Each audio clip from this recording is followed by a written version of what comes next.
यज्ञम यज्ञेद यशस्कामः कोशकामः प्रचेतसम विद्याकामस्तु गिरिशम दाम्पत्यार्थ उमां शतिम।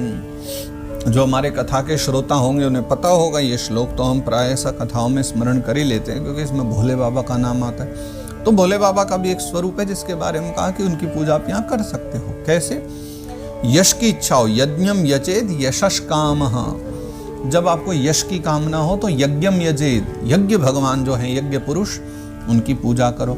और कोश कामः प्रचेतसम, खजाना ढूंढना है, खजाने की लालसा है तो प्रचेतसम, जो वरुण भगवान जिन्हें कहा गया है ना, प्रचेतस उन्हीं का एक नाम है।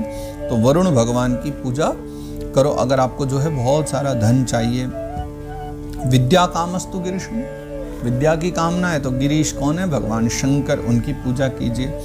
और दाम्पत्यार्थ उमां सती, अगर आपके दाम्पत्य जीवन ठीक नहीं है, लड़ाई भिड़ाई बहुत होती है ना दाम्पत्य जीवन में, पति पत्नी के बीच बनती नहीं है, तो एक बार माँ भगवती उमा की पूजा करके देख लो, क्योंकि माँ भगवती जो है वो पति पत्नी में प्रेम बढ़ाने वाली हैं। हाँ, इसलिए आप देखो हमारी माता उमा है ना, जैसे हम लोग यहाँ घर में पति पत्नी लड़ झगड़ लेते हैं, वैसे हमारी माता सती भी भगवान भोलेनाथ से बड़े अटपटे प्रश्न करके और उनसे भी ऐसी थोड़ा सा करती रहती है मनुहार।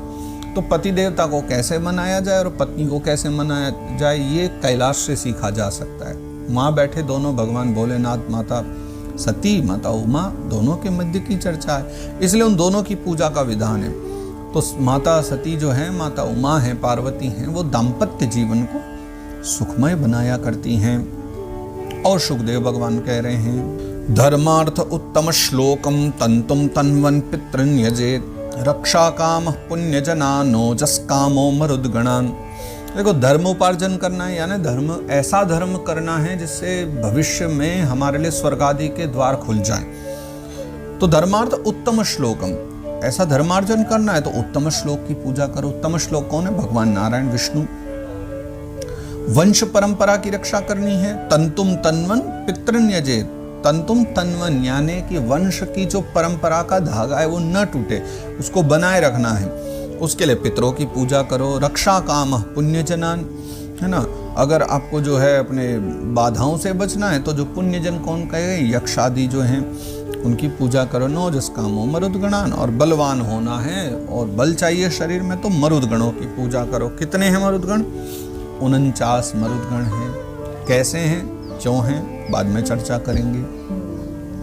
अच्छा, आप ये मत सोचते रहना बहुत सारी चीजें बाद के लिए हम छोड़ दे रहे हैं, क्योंकि मैंने एक बहुत अच्छा विचार किया है। बहुत जल्दी, अभी तो कुछ व्यस्तताओं के कारण मैं थोड़ा समय नहीं निकाल पाया, लेकिन बहुत जल्दी जो है मैं उस विषय में चर्चा करता हूँ आपसे।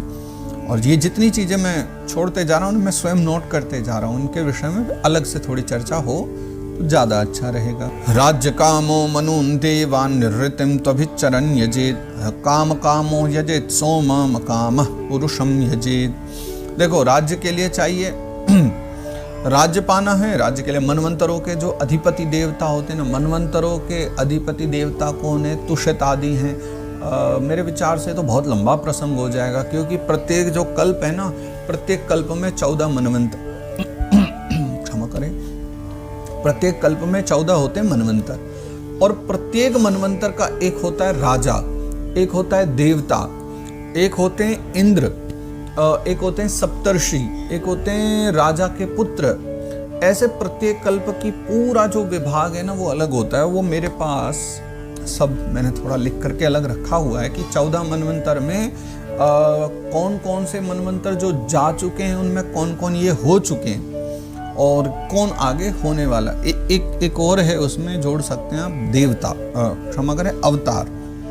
प्रत्येक मनवंतर का अलग राजा होता है। जैसे कि अभी हमारा जो चल रहा है ना, जिसे हम बोलते हैं वैवस्वत मनवंतर, अभी वर्तमान वाला, इस समय के हमारे जो राजा हैं वो हैं श्राद्धदेव मनु। वर्तमान जो चल रहा है मनवंतर, प्रत्येक मनवंतर 71 चतुर्युगी का होता है। और अभी मनवंतर के जो राजा हैं श्राद्धदेव मनु, मनवंतर का नाम है वैवस्वत मनवंतर।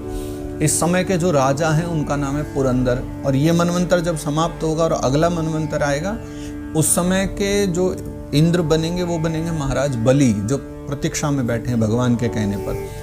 अभी का जो समय है वो है पुरंदर का। और ऐसे ही इनके साथ अवतार भी होते हैं। प्रत्येक कल्प का अपना एक अवतार भी माना गया है।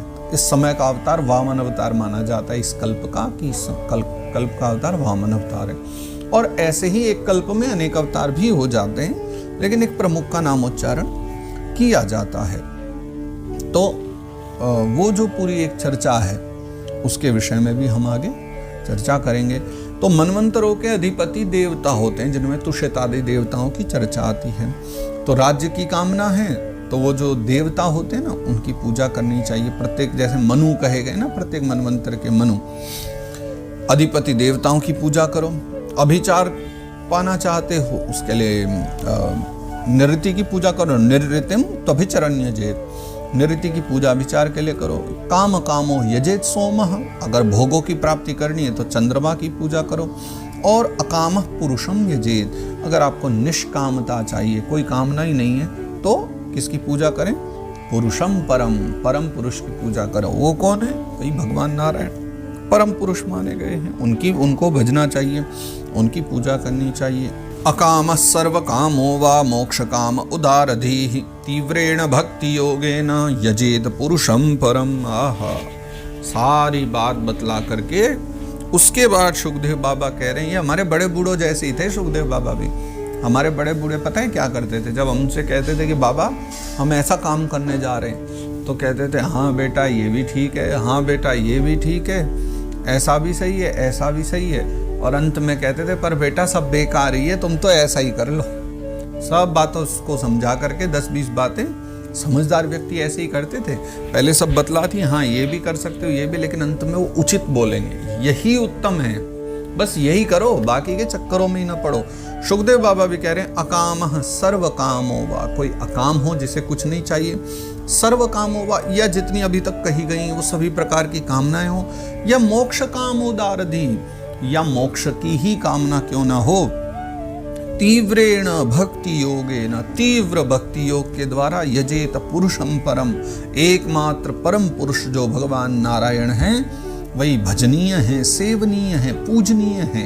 एकमात्र उन्हीं का पूजन करना चाहिए, क्योंकि भगवान पुरुषोत्तम की, नारायण की आराधना सबसे बड़ी मानी गई है। यानी यहाँ स्पष्ट कर दिया, धक्के खाने की आवश्यकता ही नहीं, तुम तो बस यहीं आ जाओ, यही पूजा कर लो, वही सर्वश्रेष्ठ है।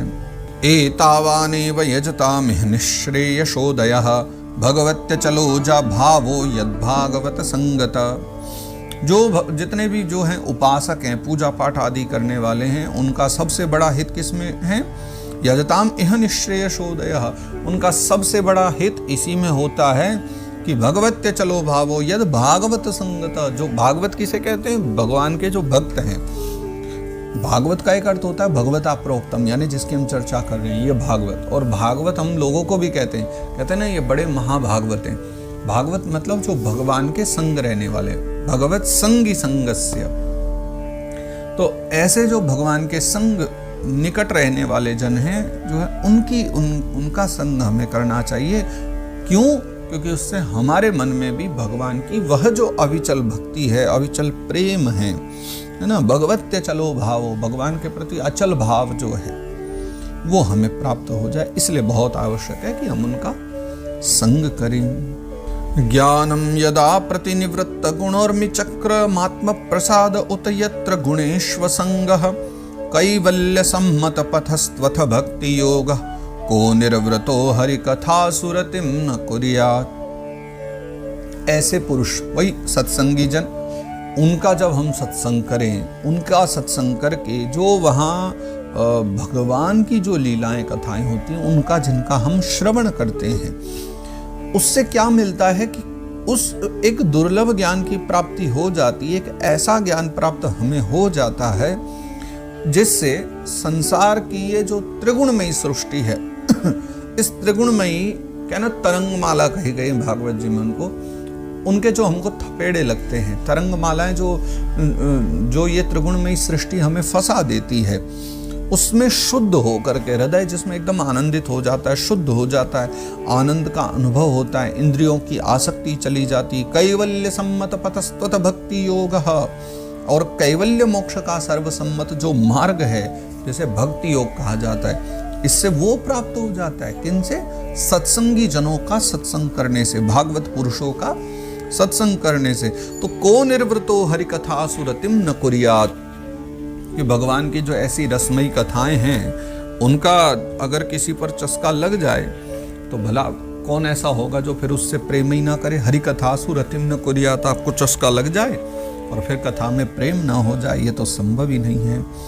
और जब शुकदेव बाबा ने सारी बातें राजा परीक्षित से कही तो ये सुनते हुए उसी समय जो है महाराज शौनक के मन में, देखो कथाएं बहुत सारी चल रही हैं, यहाँ शुकदेव बाबा राजा परीक्षित को सुना रहे हैं और वहाँ शौनक जी सुन रहे हैं सूत बाबा से।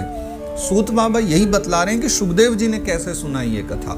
तो इसी मध्य में शौनक जी के मन में तो प्रश्न उठ गया और उन्होंने तुरंत अपना जो प्रश्न है वहीं रख दिया सूत जी के सामने। शौनक उवाच इत्यभिव्याहृतं राजा निशम्य भरतर्षभः किमन्यत् पृष्टवान् भूयो वैयासिकीं ऋषिं कविम्। अब जो है शौनक बाबा उसी क्षण प्रश्न कर देते हैं कि इत्यभिव्याहृतं राजा ने तो उसी समय जो है पूरी ये बात सुनी शुकदेव बाबा की और सब कुछ सुन करके फिर उनसे और आगे क्या पूछा। शुकदेव बाबा ने तो बड़ी अच्छी अच्छी बात कही, लेकिन इसके आगे फिर राजा परीक्षित ने क्या पूछा है, क्योंकि वे तो सर्वज्ञ होने के साथ साथ मधुर वर्णन करने में भी बहुत ही ज्यादा कुशल थे। कौन? शुकदेव बाबा। तो किमन्यत पृष्ठवान भूयो, और अन्य क्या पूछा है उन्होंने? वैयासिकीं ऋषिं कविम्, शुकदेव बाबा ने और अन्य क्या कहा है वो भी हमें बतलाइए। और क्या कहते हैं वो?